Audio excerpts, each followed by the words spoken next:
ir já. Bom dia. Iniciaremos agora o nosso trabalho de conclusão de curso. O nosso tema é a importância da contabilidade gerencial na empresa DFS.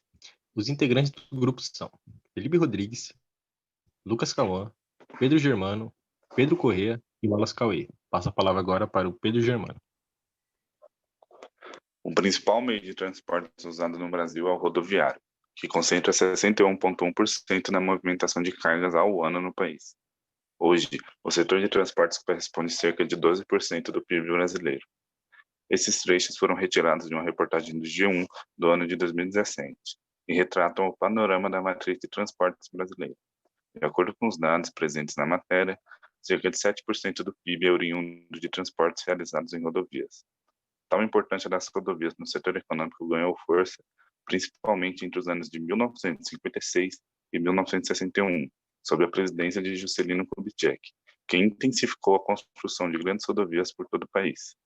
Apesar disso, os trabalhadores que atuam movimentando este setor, ou seja, os caminhoneiros, não são tão bem reconhecidos. Isso fica evidente quando em 2018 houve a greve dos caminhoneiros, motivada principalmente pelo preço dos combustíveis, mas também pelas condições de trabalho dos caminhoneiros. A greve impactou todos os setores do país, revelando o tamanho da importância deste serviço. Portanto, a esse trabalho de contabilidade cabe a função de analisar a realidade desses trabalhadores no Brasil, comparando-a com o estudo de caso. E dessa forma, com domínio de técnicas contábeis, será possível auxiliar na gestão da DFS Transportes. Passo a palavra para o Lucas Cauã. O TCC tem como objetivo geral auxiliar a gestão da DFS Transportes e Serviços LTDA através da contabilidade gerencial. E, por sua vez, como objetivo específico, identificar quais carências a entidade possui e, assim, atribuir os conhecimentos contábeis a fim de solucioná-los. Passo a palavra para o Pedro Corrêa. Pesquisa quantitativa é um método de identificação, coleta, análise e propagação de informações, ou seja, um método de pesquisa de mercado que trabalha com a quantificação de dados para responder questões específicas do seu negócio. E lembrando também que é uma estratégia necessária a todo e qualquer tipo de empresa. O questionário foi passado aos sócios para ter uma noção da opinião dos mesmos sobre a empresa.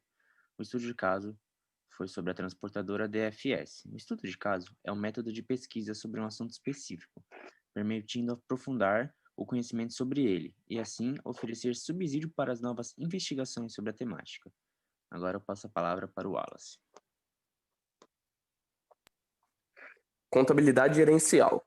Um dos maiores objetivos da contabilidade gerencial é o planejamento empresarial. Com base na apuração dos dados fornecidos pelo cliente, a contabilidade gerencial guia a empresa para a melhor tomada de decisões. Com ela, percebemos o que se passa por detrás dos números, como quando ocorre um lucro acima do normal em decorrência de um custo que nem tão breve vai ser barato da mesma forma que foi.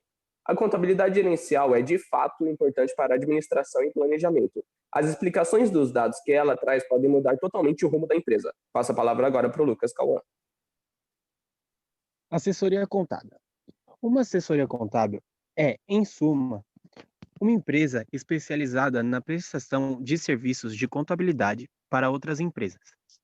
Apostar em uma assessoria contábil é a chave para manter a empresa operando de forma saudável financeiramente e em dia com suas obrigações legais e tributárias.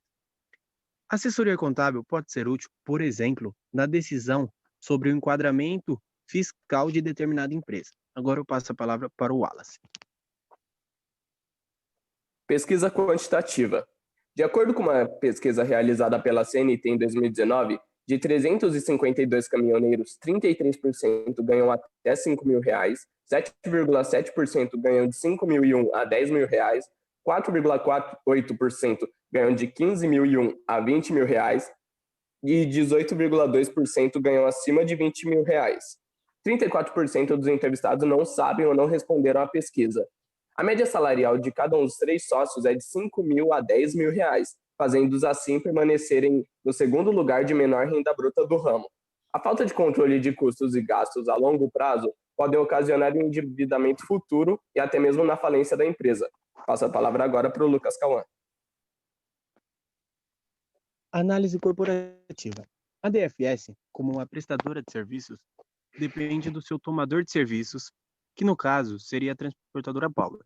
Os serviços são dados de tal forma: uma empresa X, sem vínculo com a DFS, solicita alguma entrega ou coleta para a transportadora. Assim, a mesma encaminha o serviço para o motorista responsável pela rota do destino. Em caso de coleta, o motorista vai até o local combinado, retira o produto e assim leva para a transportadora, para que lá seja encaminhado para o destino final, na maioria das vezes fora do estado de São Paulo. Passo a palavra para o Felipe Rodrigues. Empregados versus autônomo. Bom, os funcionários da empresa DFS, antes de tudo, são funcionários autônomos que utilizam o CNPJ da mesma para prestar serviços a uma outra entidade, que no caso é a Bauer Transportadora. Isso acaba trazendo bastante vantagens para ambas as partes, já que no caso da Bauer, ela não tem um compromisso de gasto com os funcionários, além de cumprir com os direitos trabalhistas e amenizar custos, como a depreciação de veículos ou financiamento a longo prazo. Mudando o ponto de vista, a partir dos funcionários da DFS, eles acabam se livrando do salário fixo, porém correndo um grande risco de ganhar mais ou menos dependendo do mês e de cumprir horários impostos pelo empregador. Bom, as vantagens e desvantagens. O grande diferencial de ser um autônomo para um empregado é que você pode escolher seu horário de trabalho de acordo com o melhor período que te faça ter um rendimento melhor. Até porque uma pessoa empregada está sujeita geralmente a cumprir um horário semanalmente de 44 horas, e isso acaba exaustando o empregado, comprometendo com o desempenho dele. Entretanto, nem tudo acaba sendo vantajoso, já que uma pessoa autônoma tem o compromisso de cumprir com as obrigações fiscais, além de perder benefícios concedidos pela CLT, como seguro-desemprego, auxílio-doença, salário-maternidade, entre outros. Passo a palavra agora para o Pedro Germano. Essa tabela apresenta o planejamento tributário da empresa DFS. Os tributos foram calculados de acordo com a legislação vigente de cada regime tributário e referente ao faturamento do primeiro semestre de 2020. As partes em verde mostram qual regime é mais proveitoso em cada um dos tributos. De maneira geral, é visível que o Simples Nacional é o regime que tem a menor carga tributária do período, por isso, o mais indicado. Porém, conhecendo os cálculos dos tributos, é possível extrair algumas informações. Primeiramente, o regime do lucro real é inviável para a DFS, pois quando se trata de empresas que não são obrigadas a seguir esse regime, ele só se torna proveitoso quando a empresa prevê prejuízo para o ano exercício, livrando-se de pagar alguns tributos. Porém, como a DFS é uma empresa prestadora de serviços, ela não sofre com custos e gastos elevados. Logo, o prejuízo torna-se quase impossível. Dessa forma, o regime pouco interessa para a empresa. Na tabela anterior, o Simples Nacional se mostrou mais proveitoso que o lucro presumido. Daí surge a dúvida: até quando isso será verdadeiro? Para buscar respostas, o grupo elaborou este gráfico, que apresenta um comparativo entre os dois regimes de acordo com a simulação de faturamento trimestral. Como pode-se ver, o Simples Nacional, que está em azul, é mais proveitoso enquanto o faturamento trimestral for menor que 225 mil, pois, ultrapassando isso, o lucro presumido, que está em laranja, será o melhor regime disponível. Passo a palavra para o Pedro Corrêa. A depreciação é a perda de valor de um bem decorrente de seu uso, do desgaste natural ou de sua obsolência. Com a média de preço dos automóveis da DFS Transporte gira em torno de R$ 59.454, o grupo elaborou uma tabela de tempos de depreciação para os automóveis. Segundo a primeira tabela, vemos que no primeiro mês ocorreu uma depreciação de R$ 330,30. No segundo mês, já foi de R$ 660,60, até que ao final do primeiro ano teve uma depreciação de R$ 3.963,60. Assim, chegando ao 10º ano de depreciação, com valor de R$ 39.636. E após os 15 anos de depreciação, houve o valor do veículo, que é de R$ 59.454. E pensando no futuro da empresa, foi decidido aplicar uma parte do lucro dos sócios em uma corretora para investimento. E de acordo com a renda semestral de cada um dos sócios, o valor investido será de 5 mil anuais.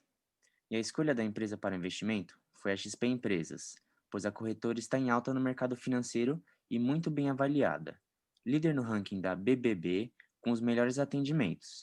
Possui um cadastro muito simples e acessível. A categoria de investimento foi a renda fixa, que é a melhor para iniciantes, onde a rentabilidade é previsível e mais segura. A renda fixa funciona como um empréstimo de seu dinheiro para o emissor, que no caso vai ser a XP Investimentos. Olhando a tabela, podemos ver que um ano de investimento obteve um rendimento bruto de R$ 5.311, com um lucro de 311. Após 5 anos, teve um rendimento bruto de R$ 29.983, com R$ 4.983 de lucro. Após longos 10 anos de investimento, teve um rendimento bruto de R$ 70.611, com um lucro de R$ 20.611. Após os 15 anos de investimento, houve um rendimento bruto de R$ 125.523.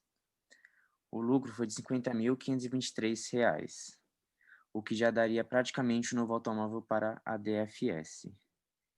E lembrando que essa análise foi feita com base nos valores do primeiro semestre de 2020, onde o mercado financeiro está em baixa, podendo ser aumentado esse valor. Agora eu passo a palavra para o Felipe.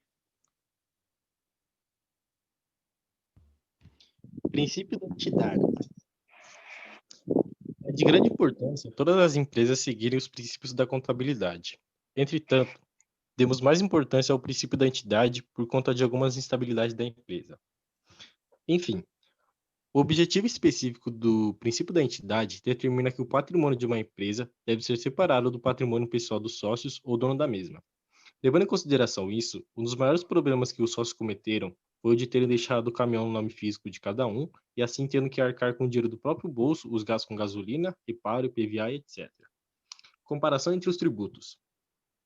Devido à falta de informação dos proprietários da entidade, algo que, por sinal, muitos empresários desconhecem na hora de abrir uma empresa e acabam entrando em falência, o erro maior dos sócios da DFS em não impor o princípio fundamental da contabilidade foi de deixar os gastos dos caminhões no nome físico e assim dificultando na hora de calcular os tributos. O exemplo disso, mostrado pelo Pedro Germano no lucro real, é que todos os gastos entram em custos, porém essa conta não acaba sendo abatida, ficando apenas o valor da receita bruta, enfim, acarretando num valor muito alto. Bom, vou falar agora para o Pedro Germano. O trabalho almeja, utilizando de instrumentos da contabilidade, o crescimento da entidade. Dessa forma, após toda a pesquisa, ele oferece 6 propostas para alcançar os objetivos. A primeira proposta seria a empresa buscar por novos clientes. Dessa forma, além de elevar o faturamento, a DFS se livra da dependência da Bauer. A segunda proposta é a mudança da DFS de um AME para um EPP. Para isso, o faturamento anual deve ser maior que 360 mil. E cada primeira proposta seja atendida, esse requisito será alcançado facilmente. Esta medida apenas livra a empresa de problemas com o fisco. A terceira proposta seria a utilização de reservas de investimentos para compensar a depreciação dos veículos. Possuindo um investimento que cresça na mesma velocidade que o veículo deprecia, após o veículo depreciar totalmente, a empresa terá uma reserva suficiente para dar entrada num novo veículo. A quarta proposta se trata da DFS contratar funcionários. Isso limita o faturamento. Esta e a primeira proposta deverão ser adotadas conjuntamente, já que para aumentar o faturamento através de novos clientes será necessário empregados. A quinta proposta surge como consequência das anteriores. A proposta foca no amadurecimento contábil para que a DFS mude seu porte, para entrar no novo regime tributário e também para contratar funcionários, será necessária uma escrituração contábil mais complexa, com livros e demonstrações contábeis necessárias para a análise da situação financeira.